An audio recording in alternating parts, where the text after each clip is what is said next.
Hello everyone. Last video में हमने purchase की एंट्रीज की थी। अब इस वीडियो में हम सेल्स की एंट्री करने जा रहे हैं। ठीक है। सेल, अगर हम किसी को परचेज़ अगर हम कर रहे थे तो वो हमारा एक्सपेंस था, खर्चा था। पर अगर हम किसी को भी सेल कर रहे हैं तो हमारे पास पैसा आ रहा है, वो हमारी इनकम है। हम मॉडर्न रूल ऑफ अकाउंटिंग के हिसाब से कर रहे हैं। AE एसेट और एक्सपेंस, बढ़ेगा तो डेबिट, घटेगा तो क्रेडिट। ठीक है। LIC लायबिलिटी इनकम और कैपिटल, अगर ये बढ़ती है तो क्रेडिट, घटती है तो डेबिट। ठीक है। अब फर्स्ट एंट्री है हमारी सोल्ड गुड्स फॉर कैश। हमें नहीं पता हमने क्या बेचा है। जैसे हम लास्ट क्लास में, लास्ट वीडियो में, उससे लास्ट वीडियो में हमने पढ़ा है कि अगर यहाँ पे गुड्स है तो हमें पर्टिकुलर किसी गुड का पता ही नहीं है कि हमने क्या बेचा है। फॉर कैश, पर हमें ये पता है कि हमने कैश के लिए बेचा, हमारे पास पैसा आएगा। ठीक है। कैश कितने का? 10,000 का। अगर मैं सेल कर रही हूँ और मेरे पास पैसा आ रहा है तो पैसा जो है, मेरा जो एसेट है कैश, ये बढ़ेगा। और जब हमारा एसेट बढ़ता है तो क्या होता है? डेबिट। ठीक है। और अगर मैंने सेल की है तो ये मेरी इनकम होगी, क्योंकि मैंने कुछ बेचा है तो वो मेरी इनकम है। और इनकम अगर बढ़ती है तो क्रेडिट। तो इसकी सिंपल एंट्री क्या होगी? Cash account debit to sales. ठीक है। नरेशन हमें यहाँ पे लिखनी होती है। 10,000 10,000 सिंपल। अब sold goods to X for ₹10,000। अब यहाँ पे ये नहीं लिखा कि हम, मेरे पास कैश आया है या कोई चेक आया है, तो हम ये मानेंगे कि हमने जो सामान है वो उधार में बेचा है। ठीक है। अगर हम उधार में सामान बेच रहे हैं तो ये हमारी लायबिलिटी होगी या इनकम होगी? मतलब इन फ्यूचर ही हमारी इनकम होगी कि जिस इंसान को हमने सामान बेचा है वो इन फ्यूचर हमें पैसे देगा। तो हम एक्स को क्या कहेंगे? ये है हमारा डेटर। डेटर क्या होता है? जिसको हमारे पैसे देने होते हैं। डेटर हमारा एक एसेट है। अगर हमारे डेटर बढ़ रहा है तो वो क्या होगा? एसेट है। डेटर एसेट है, अगर एसेट बढ़ रहा है तो डेबिट। और सेल्स हमारी इनकम है, अगर इनकम हमारी बढ़ रही है तो क्रेडिट। तो इसकी entry X's account debit to sales. ठीक है। ठीक है। हमें यहाँ पे नहीं पता था कि हमने कैश में बेचा है, चेक आया है हमारे पास। हम ये मान के चलते हैं, अगर यहाँ पे कैश है, चेक कुछ नहीं लिखा, कि हमने उधार में सामान बेचा है। अगर हम उधार में सामान बेच रहे हैं तो एक्स हमारा एसेट है कि हमारे पास इन फ्यूचर एक्स से पैसे आएंगे। ठीक है। अब next, sold furniture for cash ₹10,000। हमने फर्नीचर जो है, फर्नीचर बेचा है। अब हमें पर्टिकुलर पता है हमने क्या बेचा है। तो फर्नीचर हमारा एक एसेट है।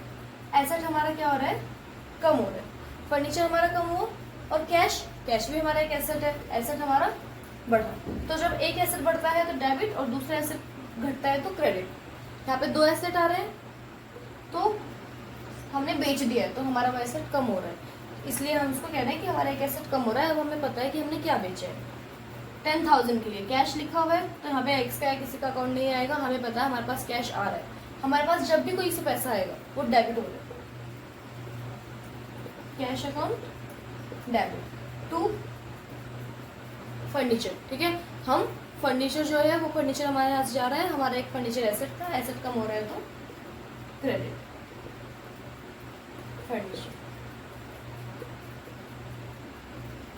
ठीक है। फिर sold furniture to X for cash. अब हमें पता है हमने क्या बेचा, किसको बेचा और पैसे में बेचा।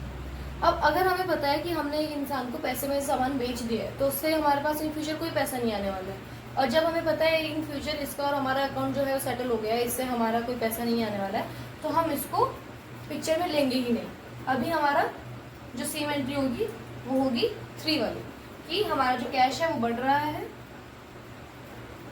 Cash account debit to furniture. ठीक है। अब ये हो गई हमारी मेन एंट्री। अब इसी में हमारी एक एंट्री आती है कि हमने एक्स को सामान बेचे। ठीक है। 10,000 का सामान था, हमने एक्स अकाउंट डेबिट किया। हमने अपने अकाउंट्स में, अपने एसेट्स में दिखाया कि एक एक्स इंसान है जिससे हमारे पास पैसा आना है, तो ये हमारे एसेट है। पर जब इस पे से पैसा आ जाएगा तो हम इसके अकाउंट को क्लोज कैसे करेंगे? तो हम इस अकाउंट को क्लोज कैसे करेंगे? इस सेकंड एंट्री के बाद अगर एक्स हमें पैसा देता है तो उसकी एंट्री क्या होगी? तो रिसीव कैश फ्रॉम एक्स से जितने हमें पैसे मिल रहे थे वो हमें मिल गए। यहाँ पे हमने उसका अकाउंट डेबिट करके ओपन किया। तो एक अकाउंट अगर डेबिट से ओपन हो रहा है तो उसको हम खत्म कैसे कैसे करेंगे, उतनी ही अमाउंट का क्रेडिट करके। ठीक है, अब हमारे पास आ क्या रहा है, कैश। कैश हमारा एसेट है, जैसे ही हमारा एक एसेट बढ़ा तो वो होगा डेबिट, कैश अकाउंट डेबिट। ठीक है, कितने से, 10,000 से। एक्स का अकाउंट हमें कम करना है, और ये भी कह सकते हैं हम कि हमारे पास किससे पैसा आ रहा है, एक्स से। तो हम ये कह सकते हैं कि हमारा जो डेटर है, कि जिससे हमारे पास पैसे आने वाले हैं, जो हमारा एक एसेट था अब कम है, अब वो कम हो गया है कि अब हमारे पास इससे पैसे नहीं आएंगे। तो अगर हम मॉडर्न अप्रोच से देखें, एक्स जो है वो क्रेडिट हो जाएगा। अगर हम इसे गोल्डन रूल ऑफ अकाउंटिंग के हिसाब से देखें तो एक्स एक इंसान है, वो पर्सनल अकाउंट में आता है। पर्सनल अकाउंट का रूल क्या है, debit the receiver credit the giver. तो यहाँ पे पैसे कौन दे रहा है, एक्स, तो उसका होगा हमारा 2x। अगर हम इसको मॉडर्न रूल ऑफ अकाउंटिंग के हिसाब से भी देख रहे हैं तो 2x, एक्स वो इंसान है जिससे हमें पैसा मिल रहा है, अकाउंट 10,000। यहाँ पे जितने से डेबिट हुआ था उतने से यहाँ पे क्रेडिट हो गया, तो इसका अकाउंट यहीं पे बंद हो जाएगा। ये थी आपकी सेल्स की एंट्री। Thank you.